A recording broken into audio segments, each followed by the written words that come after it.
It's 2004 Super Bowl Sunday, and I'm waiting for Scott to get home from his shift in the emergency department so I can go in for my shift, and I'm absolutely exhausted. I'm pregnant with our 5th child, and so as soon as he walks through the doors, I basically throw him Jacob, our 5-year-old.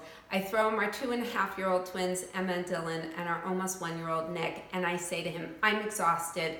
Nobody better wake me up or you're all going to be in trouble. And I hit the bed. Not 20 minutes later, oh my goodness, Jacob, what? What do you need? There was a big boom, Mommy, and Daddy won't answer me.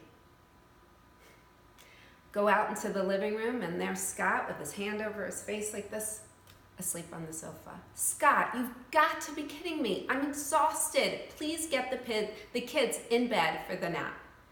And I stomp off to the bedroom, and I don't hear anything.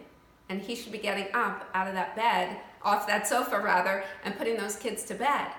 But he's not. So I put my glasses on and I head out back to the living room, and there it is. I see him. He's got this huge bruise on his forehead, blood coming out his nose and his mouth, and I realize he's postictal. He's had a seizure. And I didn't know if he had fallen and hit his head and had a seizure, or had a seizure, fallen and hit his head. And so I swoop him up and run him into the emergency department to get him worked up. And within a couple of hours, they diagnosed him with a malignant brain tumor. And you cannot imagine what those words feel like, to hear grade 3 astrocytoma. And as a physician, I know that's bad. But I didn't really understand that that meant he had a 2 to 5 year prognosis, that he'd be dead within 2 to 5 years. And so I was devastated, absolutely devastated. I crawl in the bed with him in the emergency department, and I say to him, all the time wasted on stupid fights, never again. We are going to figure this out, and we're not going to give up. And I was determined to figure this out. And what I can tell you is an amazing praise. My husband was miraculously healed. It has nothing to do with the type of medicine we practice, but he no longer has evidence of a brain tumor, which is amazing, but we didn't know that right away. So here I am, a mom of almost 5, subsequently had our 5th child, so now I have 5 kids, 5 and under, 4 of which are boys, and a husband with a malignant brain tumor given 2 to 5 years to live, and I am absolutely overwhelmed and so fatigued. And I don't feel good. My joints hurt, and I know something's wrong, and so I go to the doctor, and I'm given a diagnosis of lupus. Lupus is an autoimmune condition where the body attacks itself.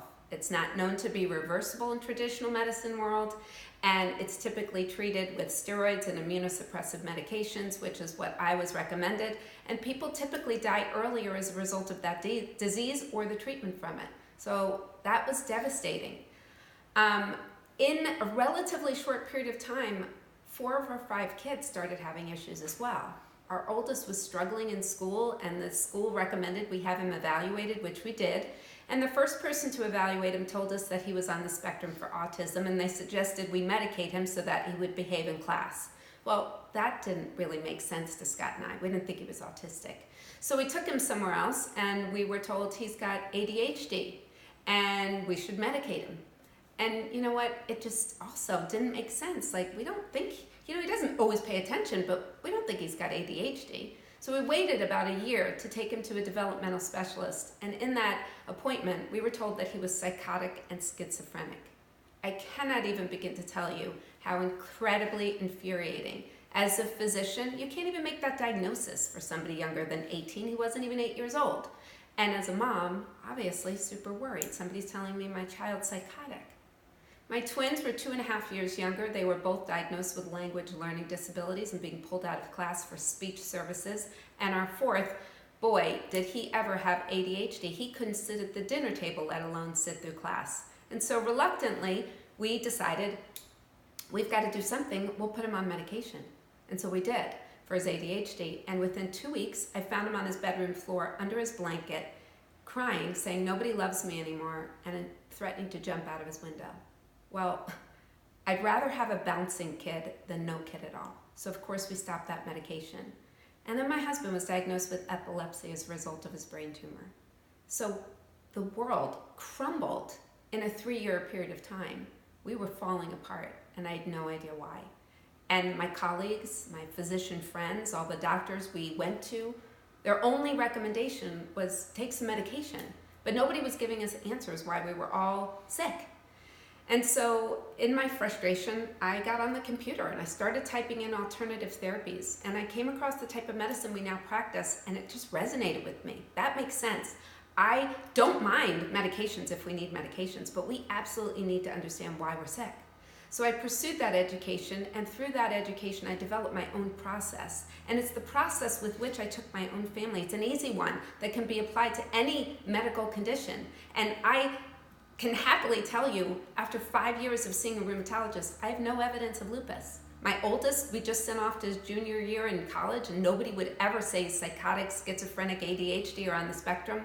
My twins are doing amazing, and they're starting their senior year in school and finishing up high school. My fourth can have some attention issues if he doesn't eat right and do what he's supposed to do. And Scott has no evidence of a brain tumor nor a seizure in 15 years. And it's because we went through this process that's so simple. And we had friends and family that started asking us, like, gosh, what did you do for your family? Can you help me? And so that's how this all began. And I can tell you, I'm so thrilled to have been able to have helped over 2,500 patients with very difficult diagnoses where nobody else could give them answers. And we help people become what I call fully functional. You're most healthy, you're most productive, you're most joy-filled, and we'd love to be able to help you.